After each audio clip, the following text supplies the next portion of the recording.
certa resistência, você precisa, sim, adotar outro sistema de manejo. Por isso que a gente chama de manejo integrado. A gente precisa integrar ferramentas. Então, o controle químico, ele basicamente interfere na movimentação, alimentação e reprodução do nematóide por meio de inibição da enzima acetilcolinesterase e essas outras aqui que estão ligadas a esses fatores vitais para o nematóide. Aqui a gente tem os principais grupos químicos, ingrediente ativo, o modo de ação e que estão registrados no mapa para manejo de nematóide.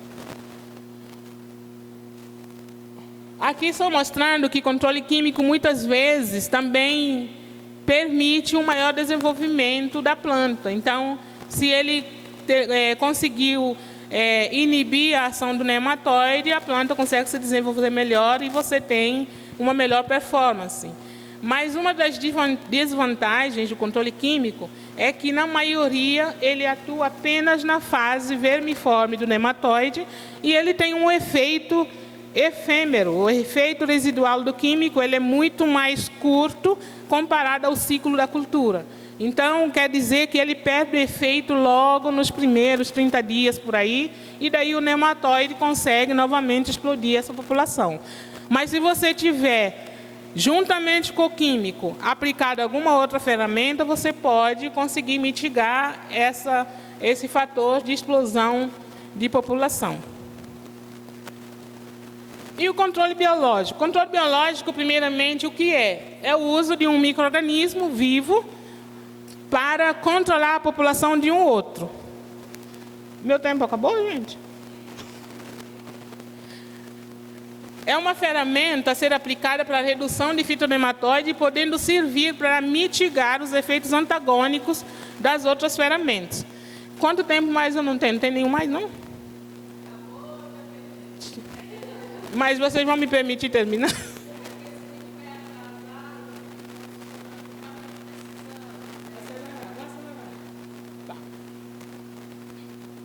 Então, quando a gente fala dos efeitos antagônicos, são esses que a gente já mencionou. A prevenção de entrada, eu tenho dificuldade, porque os nematóides são endêmicos, então eu tenho muita dificuldade de prevenir a entrada. Rotação de culturas, eu tenho populações mistas de nematóides e poucas opções de culturas para ser inserida no sistema. A resistência genética, às vezes uma cultivar é resistente a uma, suscetível a outra. Eu tenho população mista, também já atrapalha o meu processo. E a resistência pós-infectiva. Além do fato do mau manejo dessa resistência, trazer o desenvolvimento de raças fisiológicas diferentes. E o controle químico, principal desvantagem aqui, efeito efêmero, limitado e riscos que tem à saúde humana e ao meio ambiente. E uma das vantagens de controle biológico é que ele atua em diferentes fases. Enquanto o controle químico atua aqui no verme, o biológico ele atua nas fêmeas sedentárias, nos ovos em massa, nos ovos aqui, nas fases vermiformes e também são endofíticos e ajudam a planta a se desenvolver melhor. Então, quais são? Existem, para nematóides, cerca de 200 espécies de micro-organismos já foram associadas ao manejo biológico, ao controle biológico. E 75% deles é por fungo, 10% por bactérias. E o restante existem outros agentes, como ácaros, colêmbulas.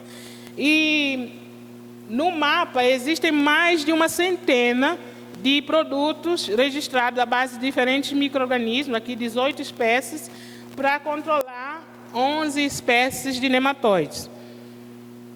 A maioria deles são bactérias, então existem apenas 2 fungos, que é a Poconia, Purpureocilium e Tricoderma.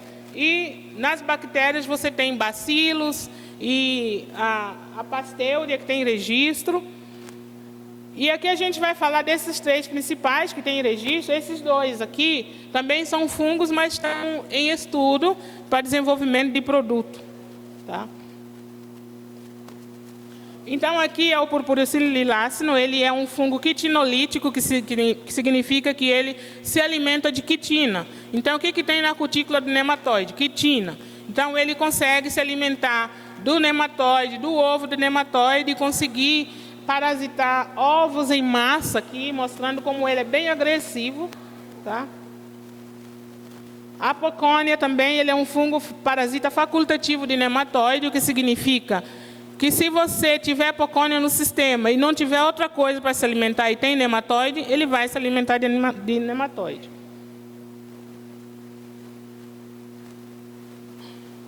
E o tricoderma, ele pode atuar como um bionematicida, mas indiretamente, por meio de produção de toxinas que vão atuar como antagonista de nematóides. E as bactérias que têm registro, Bacillus, Pasteuria, e existe uma outra que acabou de ser registrada, que eu não incluí aqui, mas essas bactérias elas têm ação muito importantes. No caso de bacilos, aqui ela tem antibiose, produção de toxina, ela altera os exudatos da planta, porque a planta ela produz exudato que atrai o nematóide. O bacilo se alimenta e altera quimicamente, o que faz com que o nematóide se perca e não encontre o sistema radicular para parasitar. Aqui só mostrando imagens da actinobactéria, no caso da streptomyces, embora ela não tenha ainda produto registrado, ela tem grande efeito sobre o nematóide, que a gente já conseguiu constatar. E aqui é a observação de campo, de controle biológico, quando a gente analisa a amostra e encontra o nematóide colonizado. E aqui falando mais um pouco sobre mecanismo de ação, mas eu vou pular porque a Mônica está me pressionando. Jéssica, Oi, tá ligado? Tá. Oi. Só, porque a gente realmente precisa dar continuidade. Eu peço para tu passar pro slide, tá? Pro slide final. Sim, vou passar. Desculpa. Não, tudo bem.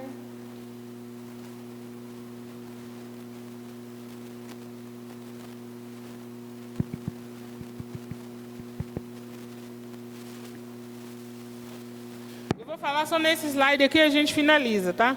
Então, aqui é para mostrar justamente como o controle biológico tem importância dentro do manejo integrado de nematóide. Primeiramente, a gente precisa entender que o controle biológico ele pode ser aplicado aqui na fase inicial, a fase de plantio. Porque nematóide é habitante do solo e você tem dificuldade de atingi-lo quando a planta já está desenvolvida. Então, a melhor forma de aplicação seria aqui na fase de plantio, ou no suco de plantio, ou no tratamento de semente. E daí, ele pode ser utilizado junto com outras práticas. Então, digamos que ele se apresenta aqui como uma carta coringa, junto com outras práticas, manejo cultural, manejo químico e manejo genético. Então, se eu tiver esses manejos junto com o biológico, eu tenho uma chance de melhor sucesso para manejo de nematóide. E lembrando também que o controle de nematóide, o manejo, ele tem que considerar todas as culturas que você insere no sistema. Não adianta só aplicar o manejo para a cultura principal, porque nas outras você vai estar mantendo o nematóide que vai atuar na sua cultura principal. Então, precisa considerar na cultura antecessora, a aplicação aqui no pré-plantio e aplicar na cultura principal e também na cultura subsequente.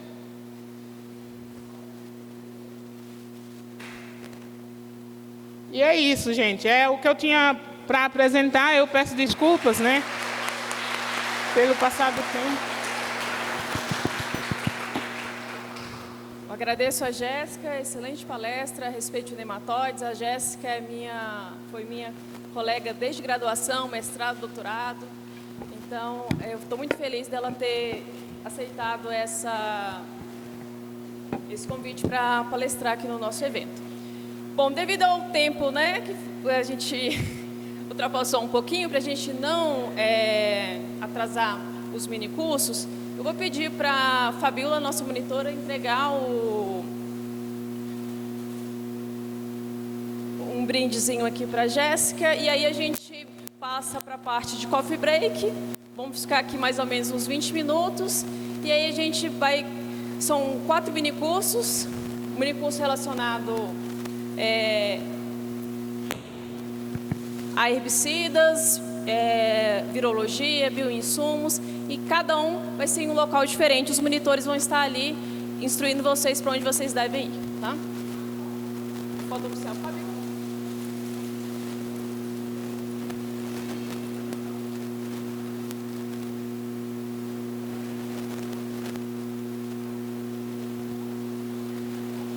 Bom, obrigada mais uma vez, Jéssica, e vamos dar continuidade. Desculpa aí, Oi?